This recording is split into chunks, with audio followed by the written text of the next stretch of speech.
Happy 4th of July, everyone. This is the Processing Podcast with Mary and Sophie, available on Spotify, Apple Podcasts, and YouTube. We're going to have some fun on this holiday edition of the Processing Podcast because it's the 4th of July weekend. I'm on vacation, and we're just going to talk some, lighthearted topics, aside from one very important one that'll be discussed later in the show.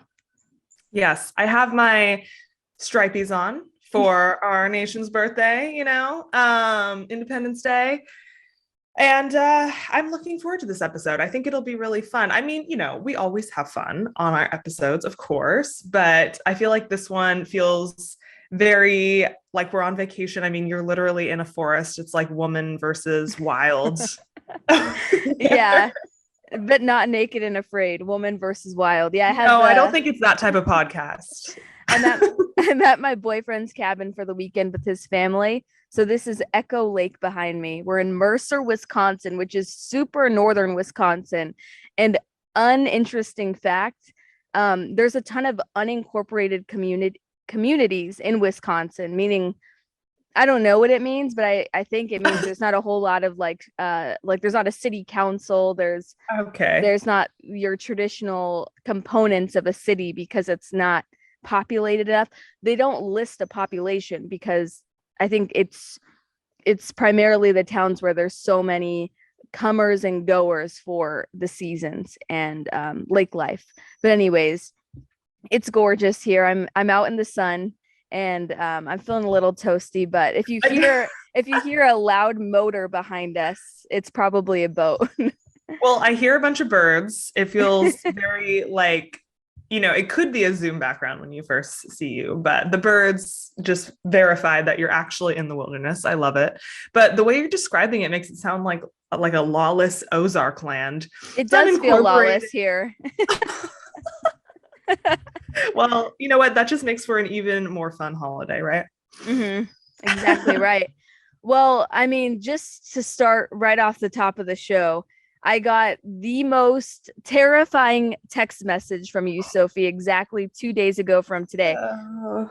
Yeah. You know what? I have to rewind it really quick. Our listeners are probably like, hey, we haven't heard from you guys in about a month. Oh. Are you going to talk about that? Yeah, we didn't drop an episode, what was supposed to be the birthday episode, because Sophie and I's schedule the week of her birthday did not line up at all. I worked that entire week. Sophie had a million birthday plans.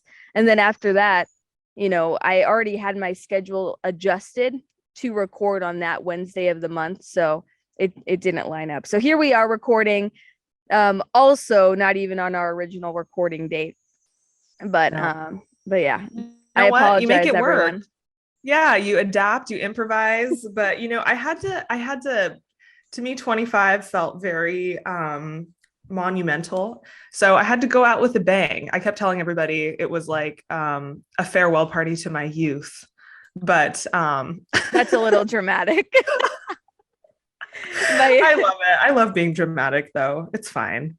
All the 30-year-olds are like, oh my God. Oh, no, that literally, Darren has a couple of 30-year-old friends, and I got so much hate. They were like, please stop talking.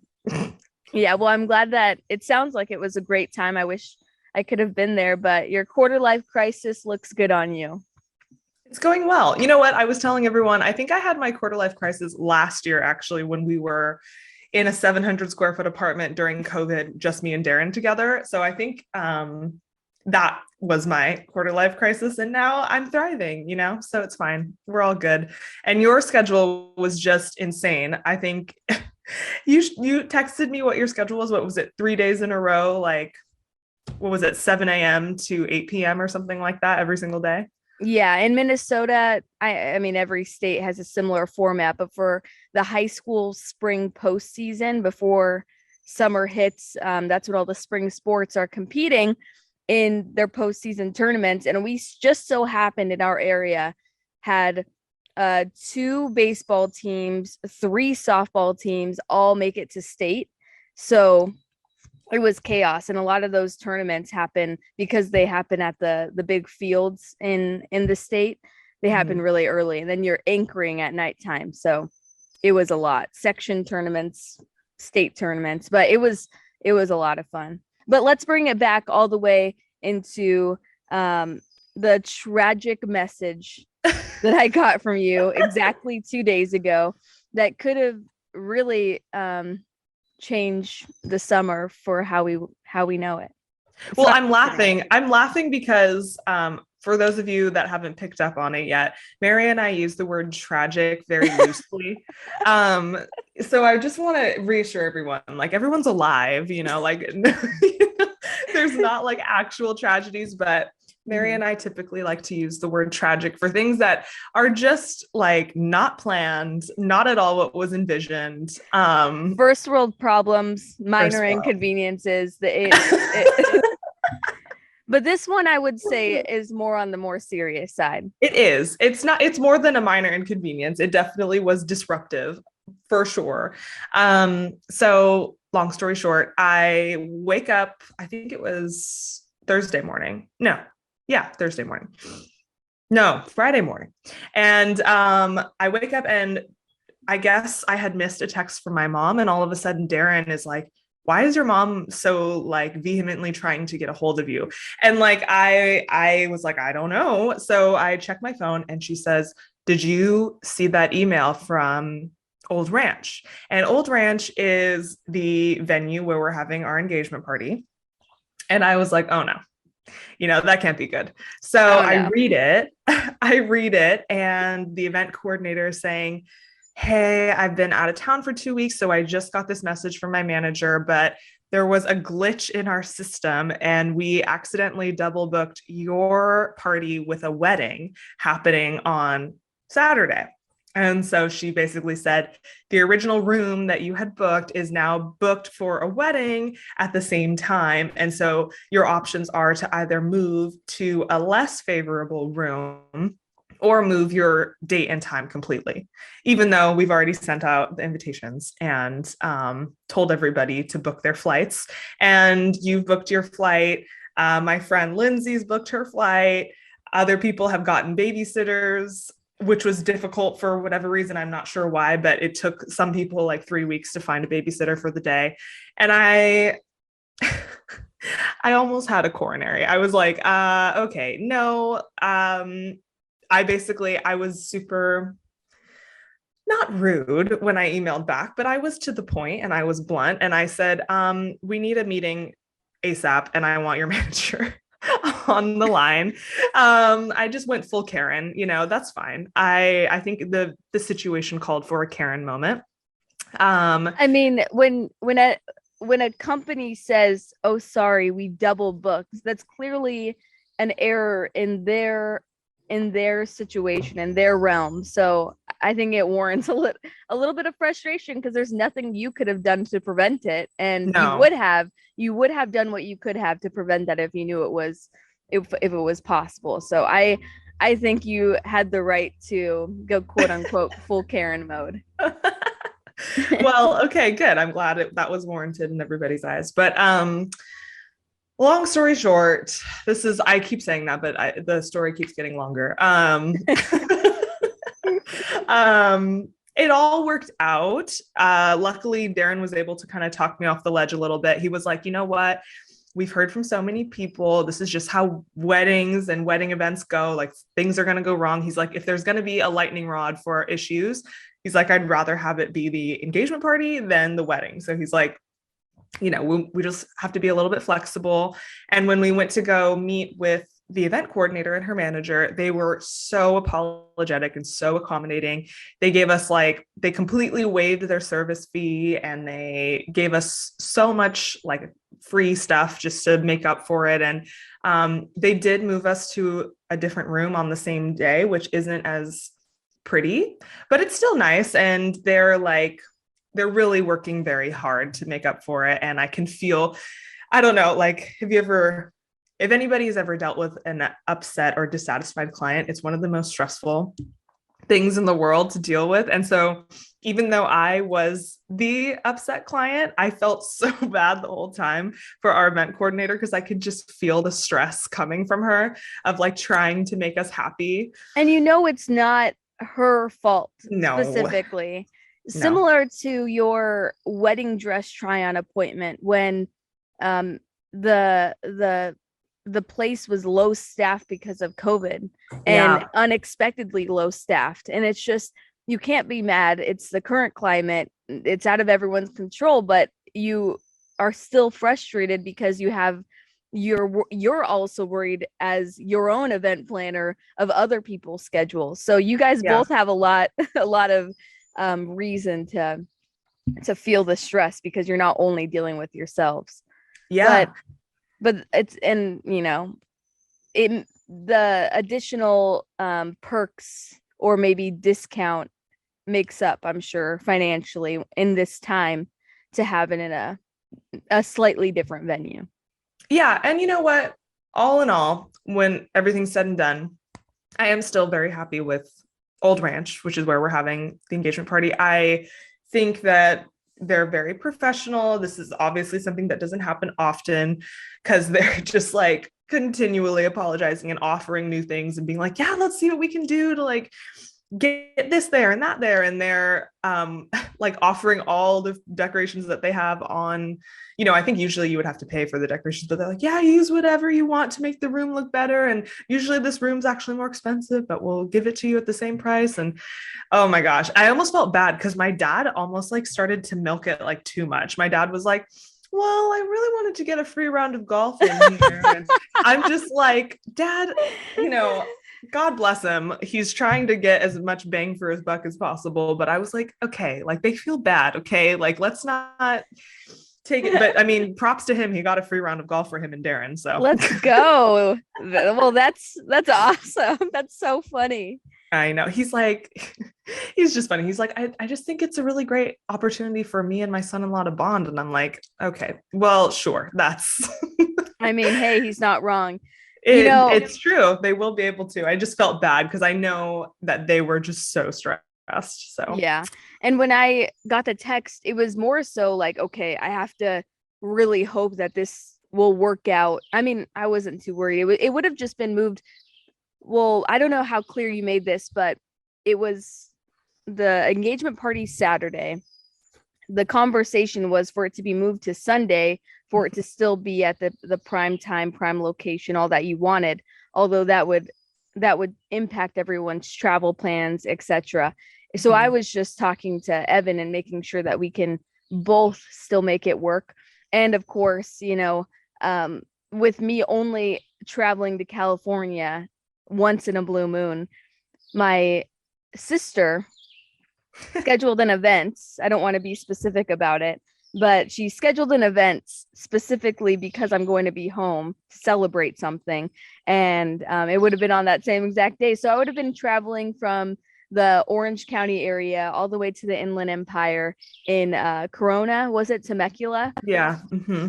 I mean, it's Sunday, but still rush hour times of 4 o'clock. So I'm glad I don't have to do that because you were able to just get it to a different venue on the same day. So yeah. And that's the biggest thing is, obviously I think people could have made it work, but it just would have been such an inconvenience. We would have had to text people all over again, different date, different time.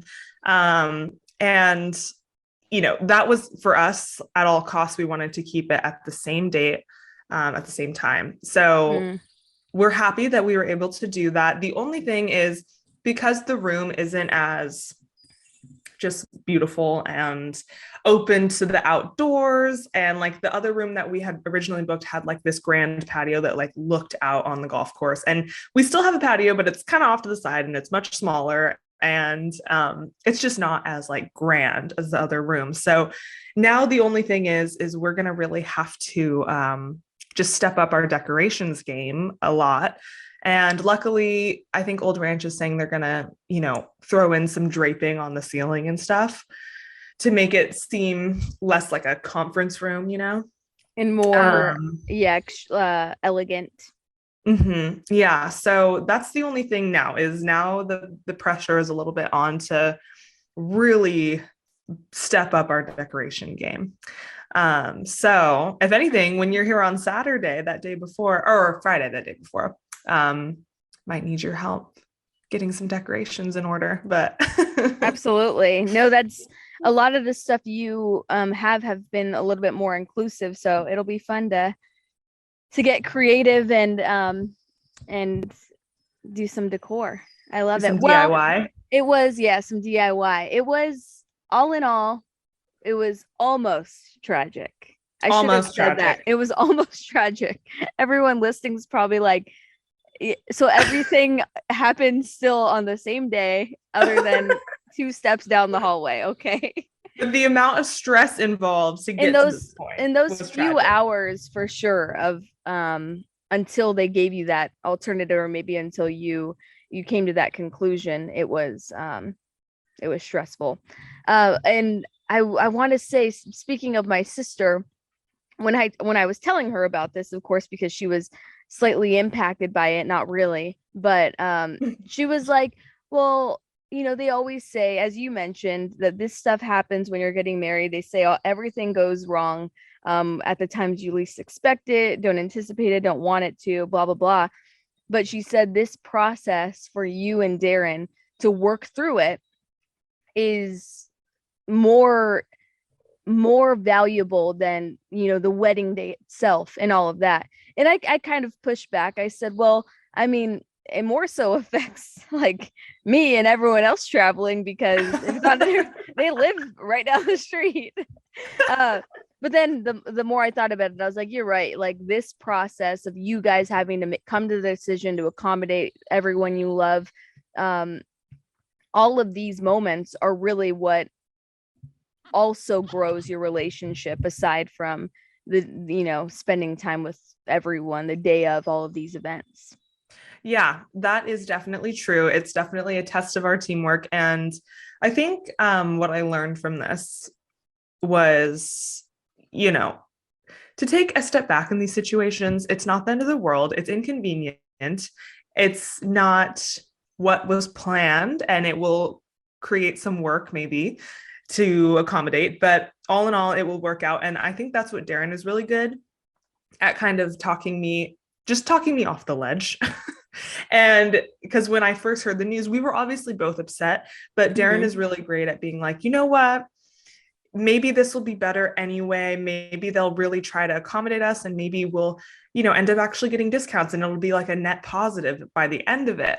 And at the time, I was like, oh my gosh, how could you say that? Like, this is terrible. Like, this is the absolute worst thing that could have happened. But he was able to just like talk some reason into my, you know, panic mode thinking. So I think I that's good. love And then it. I think I balance him out by, addressing details and getting, my panic and my sense of urgency like definitely gets things done, but at what cost, like how stressed are we going to be about it? So we balance each other out in that way, which I think is really important. Absolutely. And you don't have to be as intentional about this time, because naturally I feel like you act pretty intentional naturally, but it's to recognize that it's a time where you guys need to really um I kind of lost my train of thought, because I told you I'm at the cabin with Evan and his family, and there's big windows, and his grandma and mom have come out to take a picture, because I mean, how goofy is this? But I lost my train of thought there. So anyways, always be intentional is my point. That's kind of been my motto of life right now, is everything that you do, and make the most of it, and don't just let these moments go by without really gaining something from it. Yeah. And that was another thing too, is something I've always said.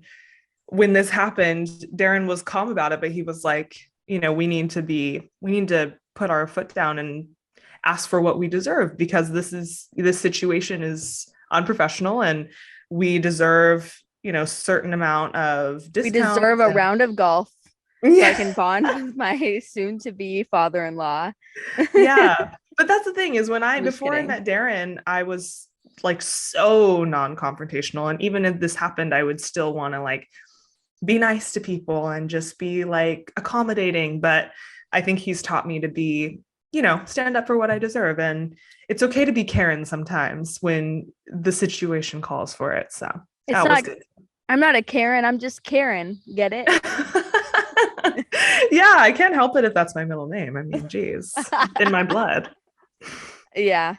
My aunt, her name is Karen, and once the wave of uh a deranged woman acting out at public places became a thing, she changed her Instagram handle name to not Karen. Oh my God. And she told me the funniest story. One time she was in Costco, and there was something to do with the produce, the meat not Oh being no. good.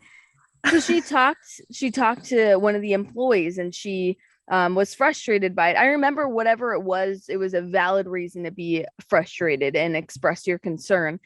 And the employee had no idea how to address it. So she said, "I'm going to go get my manager. Can I have your name?"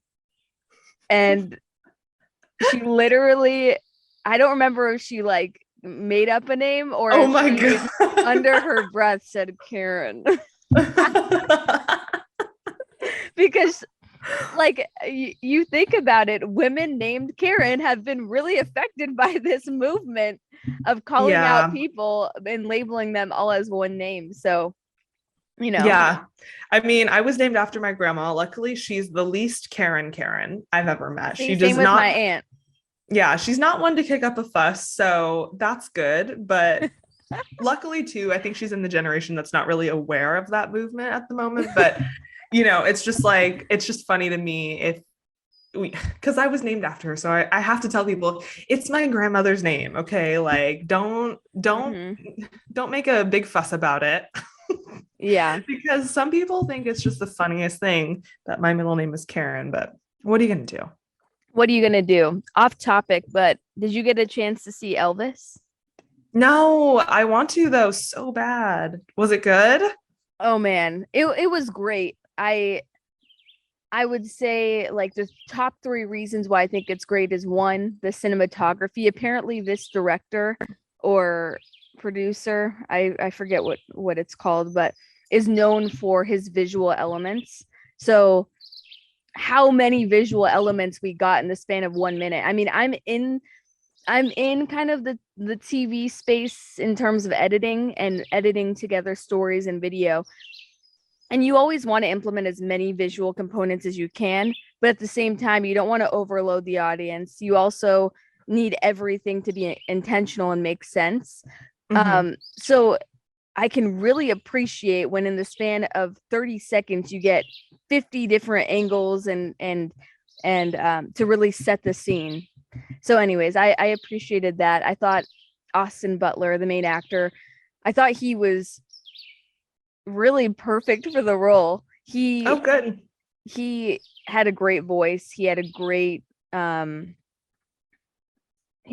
like he just fit Elvis in all of the different time periods that they brought us through. Did he I actually sing Elvis songs like Austin Butler actually sang? Okay, so there's been a little bit of push and pull with that. He says yes. And when he was on Jimmy Fallon and on the press tour, everyone's praising him because he sang. But then I had a coworker do some further research, and they said they would at most parts of the song, and more so in the later decades, the later time period of Elvis's life showcased in the movie, they would, I think, for some of the parts where Elvis belts it out like his voice, they would put Elvis's voice Hmm. in place of Austin, and then Austin would sing maybe the beginning, different parts of it. They wouldn't combine them though to make some different version of Elvis, to my knowledge. Similar to Okay. Zac Efron in High School Musical. Like, remember when Drew Seeley would sing parts of songs, but Yeah. then Troy would still Zac Efron would still have the parts where it was clearly his voice. So I don't know. It all sounded perfect. Like I don't really, I think it's commendable for Austin to be able to sing, but really it all came together so well. However they did it was great. And then what's the third thing I love the most? Oh, how much I learned. But funny story, and if my dad listens to this, he might get defensive because he really didn't mean to. So I was on the phone with my dad on my way home, ready to go. Like Evan and I already had our tickets bought to go see the movie, and my dad and I are talking for a while, and then he goes, "Oh, by the way, have you been to the movies?" And I said, interestingly enough, Evan and I have tickets to go see Elvis tonight. And he was like, "Oh, it was just phenomenal." Like my dad had very high praise of it. The word riveting was used in his Oh. way of describing it. Like he was just so empowered by it. And he actually had travel plans to go fly to Washington, D.C. and changed his travel plans to now drive through Texas where the JFK Memorial site is. Excuse me if I'm butchering that. Something to commemorate JFK, because it was Elvis's time was during the time of when MLK and JFK were both assassinated. And then he's going to drive through Tennessee, which is where I keep forgetting the name of it. Graceland. I believe that's in Tennessee, Graceland. Yeah. And then go up to Washington, D.C. So I explained that just to show how empowered and moved by the movie he was. So anyways, we're on the phone and he just starts telling me his thoughts on it. Then he brings me through Elvis's entire life story. And I'm thinking like, oh, wow, like this is probably pretty good context for the movie. I'm interested in this, but some of the details, I'm like, how would you have known that? If telling me a play-by-play of this movie right now, I'm going to be frustrated, but no, I'll just keep my mouth shut and enjoy. Oh no. Because he probably already had committed mentally to telling me about the movie, not anticipating that I was about to see it that night, So anyways, we get off the phone, go to the movies.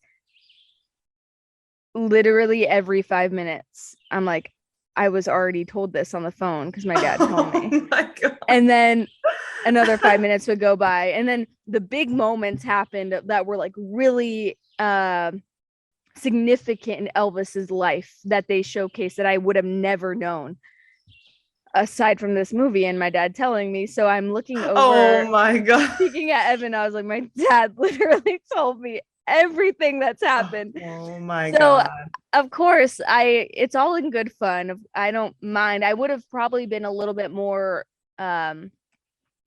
emotional and like shocked by a lot of the events had I not been briefed on them. So I passive aggressively texted my dad. Elvis was great in our family group chat. Elvis was great. Even though dad spoiled it all for me on the phone before. And he was a little defensive. He was like, I just tried to provide historical context. And I was like, God. And he said, and I did say see it twice. So anyways, he spoiled it regardless of what he said.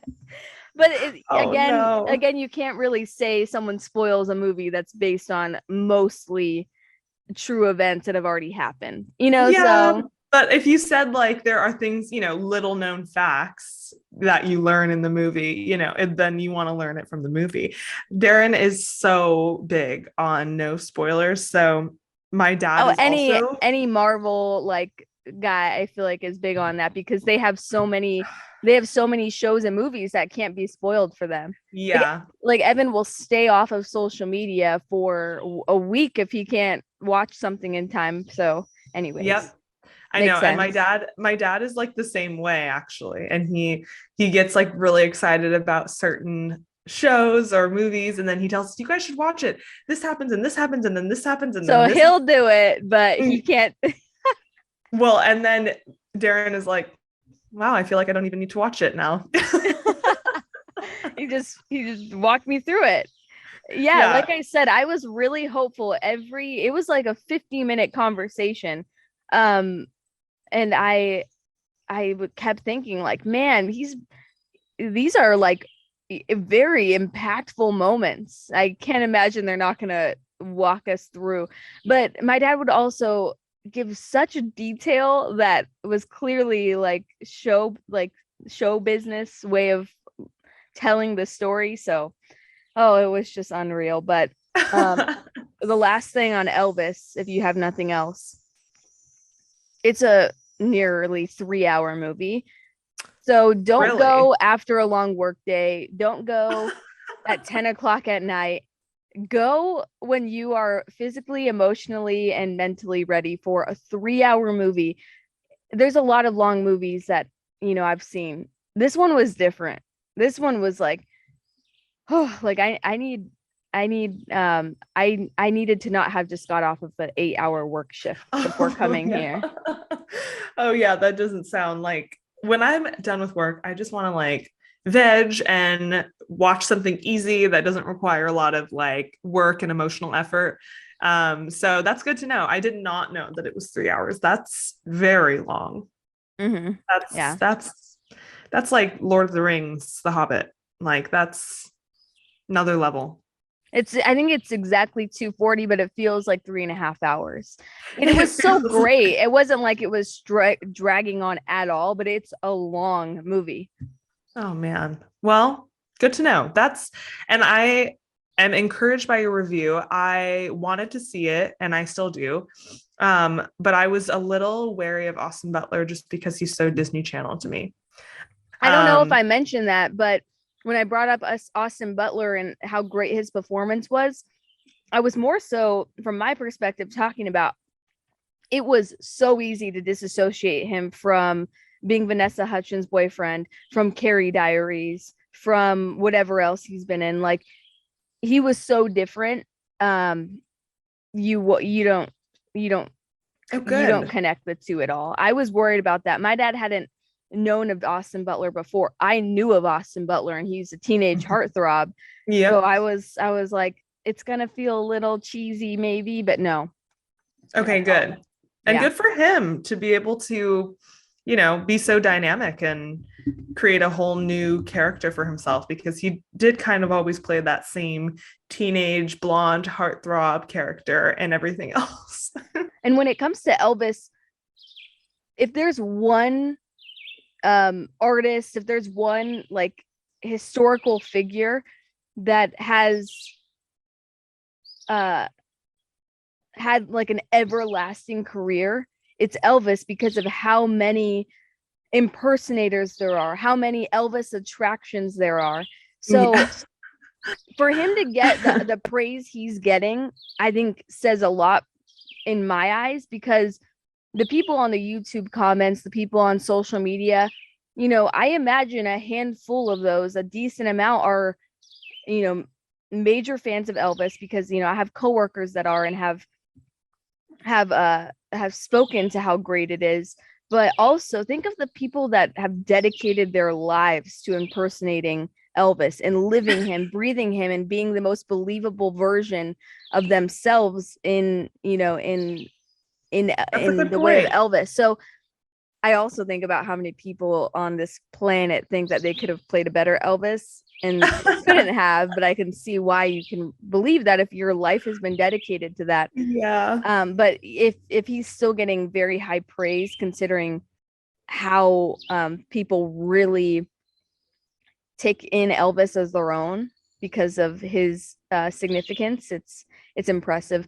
They really highlight a lot of interesting things like that time period. So you'll see segregation, you'll see That's the cool. racial divide, and then you'll also see other big moments that had happened while he was at that time famous and performing. So anyways, we can move on from that, but it has sparked a lot of conversation if you do get a chance to see it, and it's one of those movies you can talk about for hours because it's a 2 hour and 40-minute movie that you can dissect a bunch of stuff from and Well, figure out what was accurate, what's not, things like yeah. that. Well, your endorsement of it has convinced me. I'm definitely going to go watch it. I was already convinced, but I'm even more convinced now. So, Well, we are going to change the conversation over now to something far more serious. Um, we have to shift the tone because it's important despite it being our holiday episode. And that's something that we've really begun to do with this podcast, is talk about things that are relevant to not only us two as young professional women, but just as people of this country. And also, a part of our mission statement when we built this podcast was, how can we be productive citizens? And I think a big part in that is talking about things that are indeed important and require attention. So obviously, to everyone listening, we know by now that the landmark decision that was, founded in 1973, the right to choose to have an abortion, has been overturned. It's been struck down, and that is no longer a constitutional right. Is that a fair way of describing it, Sophie? I think so. Yeah, we looked a little further into it, and I think a lot of people are, I don't want to say misinformed. I don't think that's the right word, but I do think that it's hard to sum up in an easy, what's the word? In an easy, concise way to sum up something that's so deep or that has so much depth into a few words. That's probably more so how things get misinterpreted as opposed to being misinformed. Yeah, but essentially, I mean, I think what you said was pretty much right. What we looked up specifically, because Darren and we were talking about it, and we were even confused. We were like, is there actually an amendment that specifically says, oh, you have the right to get an abortion? And really, that's not what it is. I believe it's the 14th Amendment and our reasonable right to privacy, and how that amendment applies specifically to a woman's right to get an abortion. Gotcha. So similar to freedom of speech, that's the Second Amendment, but it applies to a million different things in our day-to-days, in court cases, all of that. Yeah. So really, Roe v. Wade was more of it was a precedent set in that time for women in regards to abortions and the right to choose and the right to have privacy to that decision as well. So that being overturned now puts that right to privacy in the hands of the states. It's no longer a constitutional right. And so we will see states deciding based off of, obviously, it'll be put to a vote, and every state will legislate as its constituency sees fit. So I am that's the other thing. This podcast is not meant to, inflict our views on other people and to be super political. I don't think that that's what we're here for, but I do think it's important to talk about it, and it's important to inform. So without getting too political, that is what's going to happen. It's going to cause a lot of just uproar. I think over the next couple months, we're going to see a lot. Already has, but yeah. Even more so once the states really start voting. I think it's going to be a bit chaotic. Absolutely. Less for where we live, Minnesota and California. California, you'll probably see more demonstrations, but yeah, there are a lot of neighboring states that have different viewpoints, that see things differently in terms of their leadership.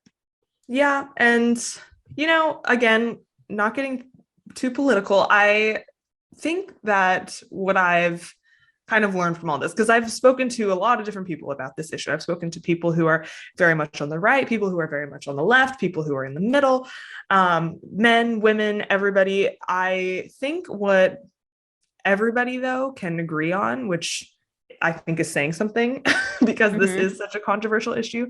I think the one thing that I have heard from everybody in talking about this issue is that it's so complex, and it is there are so many different factors on both sides, that there really isn't a good, one good single solitary answer that satisfies everybody. It's such it's not something that will ever have a perfect answer, I don't think. And as unfortunate as that sounds, I just think sometimes in our lives, certain things, just there's not a good answer for certain things. And I am not sure what the right answer is. I'm not sure how we should proceed from here. But I Well, do think everyone is equally kind of at a loss right now. yeah, yep, and everyone's affected so differently that for some people it can be hard to hear that there is a different side of how this can be looked at legally, I guess. But regardless, the way that I live my life is to be empathetic and understanding to everyone. It doesn't matter who it is, what the issue is. You have to have empathy for others in order to, in my opinion, be a productive citizen, a human being that is, that is reasonable. So I think the best way that we can go about this conversation is to maybe bring up some questions that upon learning of this news, upon this being officially overturned, we already knew that it was essentially coming when the documents were leaked, essentially saying what ended up coming about. What questions, came to our mind? And I had questions, they were pretty easily answered, but I had things come to mind. And also, Sophie, if you have different things that pop into your head that you want to share, you obviously don't have to go according to this specific thing, but we are obviously coming at it from a perspective of two mid 20-year-old women that we've already talked about our backgrounds plenty on the show.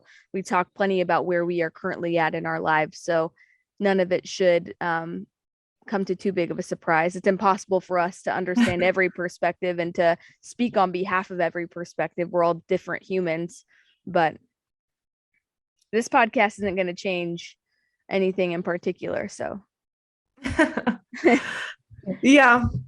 I mean, first of all, before we get into that, I do want to say that perspective that I expressed just before you said your part, that took a lot for me to come to that. I just will say, like, when I first was aware of the news, I mean, like you said, it had been coming for a while, but when I first became aware of the actual Roe v. Wade being overturned, there was a lot of emotions. And I feel like, as you mentioned, empathy played a big part in trying to get myself back to like a reasonable place.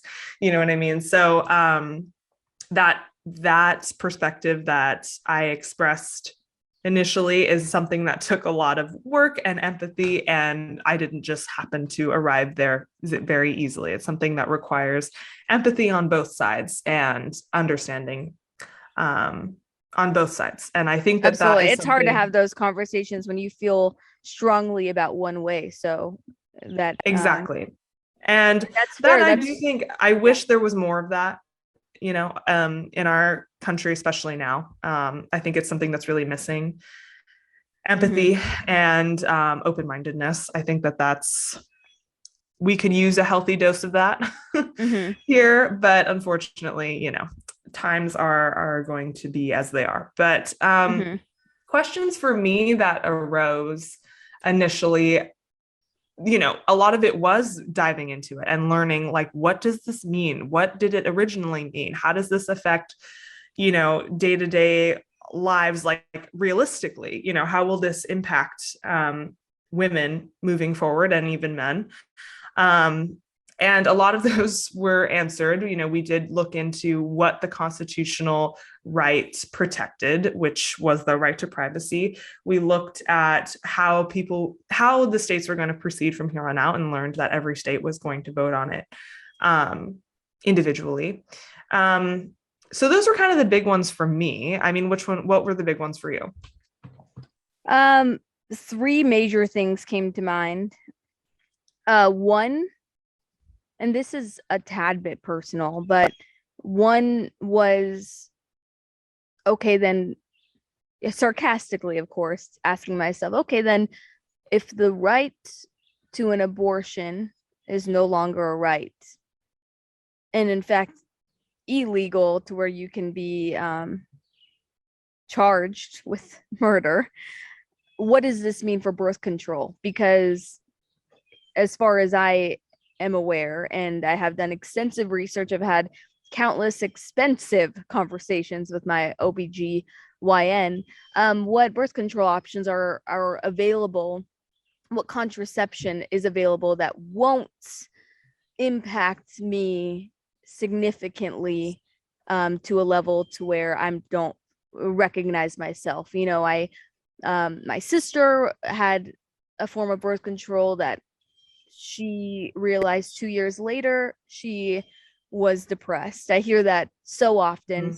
There's Yeah. just that for me, I know nothing's going to change in that department because there's only what six there's six like well-known birth control options that all have major flaws in how they impact a woman. It's not everyone, but I already know for me, because I know my body, how significant I would be impacted by certain forms of birth control. So that's a major concern that I had, in a question mark. Like, okay, are we ever going to get to a place where we don't have to feel like we aren't ourselves, to get to a place where we can safely protect and so forth? So that was what I probably could have worded that better, but I mean, that's really where I come from. I already had frustration towards that department before this. Now the risk is so much higher. What does that look like? And that's not implying how I view the situation at all. That's just simply, what tools are we going to have in order to prevent? Two, Yeah. I thought, as simple as this, the words that came to mind were religion and politics, question mark. Like, that's a conversation that that has a lot of complexity, and but it raised that question. Is this is really what, as a country, we're not supposed to do with our um our law? So anything motivated related to religion, so that raised a little bit of a question to me of what that meant. And then three, how could we be okay with how this is going to impact people that are less fortunate, that are poor, that live paycheck to paycheck? Rising gas prices, that really doesn't impact people that it might take off one of the 6 vacations you're going to take that year, but it doesn't impact like middle class, people that make a decent wage. But gas prices significantly impact those that rely on DoorDash to feed themselves, their families, pay their rent, things like that they don't have the option to a car that has better gas mileage, a hybrid. Like, you have the car that you have, and that's that. And typically the cars that are less advanced, drain gas like crazy. That's just an example to how these issues affect people that don't have room for this type of impact. So what will that look like for people that, one, can't afford to travel if they get in that situation? There's a bunch of components to affordability, to how things currently stand, but those are three immediate things that were like, the first one obviously was directly related to me and how that made me feel. The second one, a little bit more broad, and then obviously the last one, being empathetic to others. How is this going to impact everyone else? Yeah. And, as you kind of go through your thought process, it reminds me of a couple other questions that I actually had at the time, two in particular. The first, well, I guess this will be the third for me, since I had the first question about what our actual constitutional right is, and then how it's going to affect people state by state. The third question I had was, all right, similarly to you, the issue with the tools we're going to have and the contraceptives that will be available to the public. my big question was, all right, like this is in some states, abortion will no longer be legal.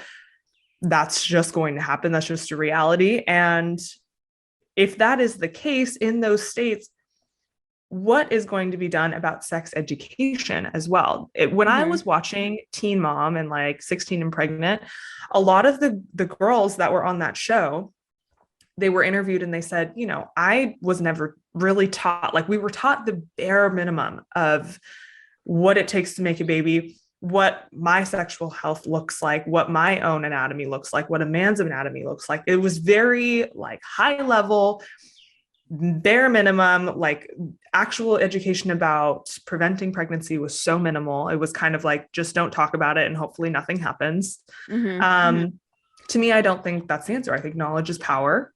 And I think that in the states that do decide that abortion is going to be illegal, what will be done to educate and empower, especially women, to understand their anatomy, to understand, pregnancy prevention, and hopefully move forward with that knowledge to, it's still not perfect.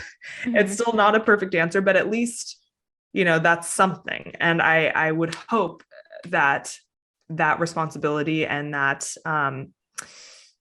knowledge will be given to people in those states. But I don't know if that'll happen. Mm-hmm. Uh, Unfortunately, but It is. the It is. other, Go ahead. Go ahead.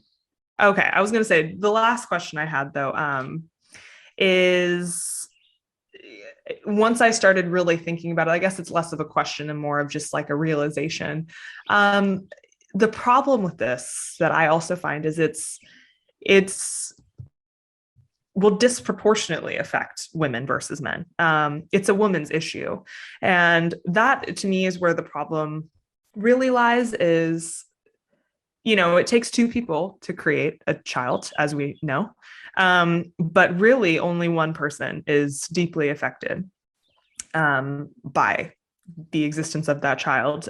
Women have to sacrifice their bodies. They have to push their career back 9 months. They have to give birth. If they're going to give it up for adoption, that's their choice, which is incredibly difficult. Or if they choose to keep the child, then that's also signing up for at least 18 years of responsibility. And, it's just a fact that men aren't, they don't have to sacrifice their bodies. They don't have to give birth. And And so even that's significant, but it's also like the best case scenario for most people, because that focuses on the who are directly impacted, but also considering in different scenarios, environment, upbringing, like there are so many complicated factors that you alluded to at the start, Sophie, that show it's hard to have a yeah.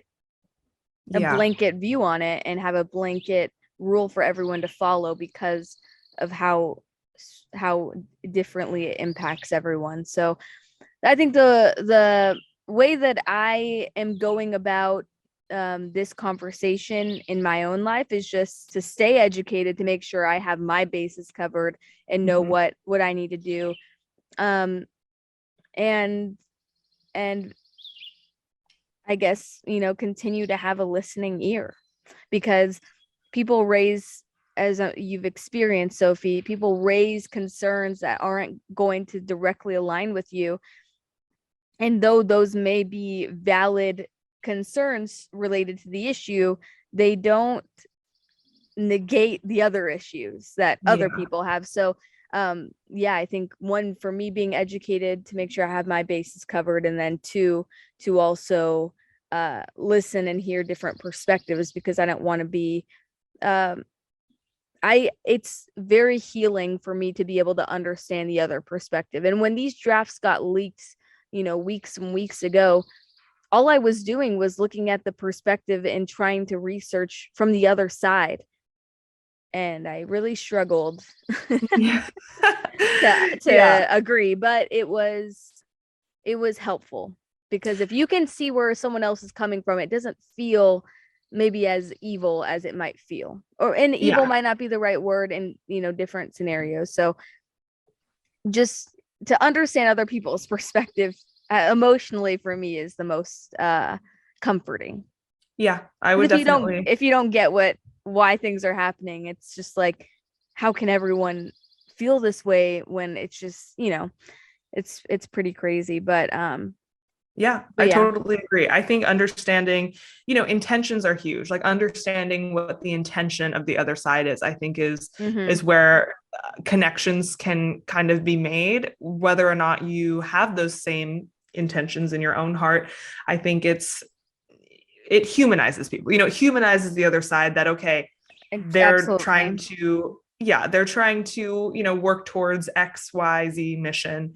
And so, I understand it. I don't know if I agree with it. I understand it though. And I think that that's a key bridge that needs to be made. And I think it's one that when our country was first founded, that our founding fathers imagined. I think they imagined that in a democratic society, we would have forums where people go back and forth and understand one another and ultimately come to a mutual decision. But I think that's kind of gotten lost over the years. But one thing I do want to say, to add on to your point of how we can move forward and be productive citizens, I think a third thing that's huge and maybe obvious, but voting. I think. Oh, I was that's about another to say, thing. I was going to end on that too. So let's end on this huge point. Vote. Yes.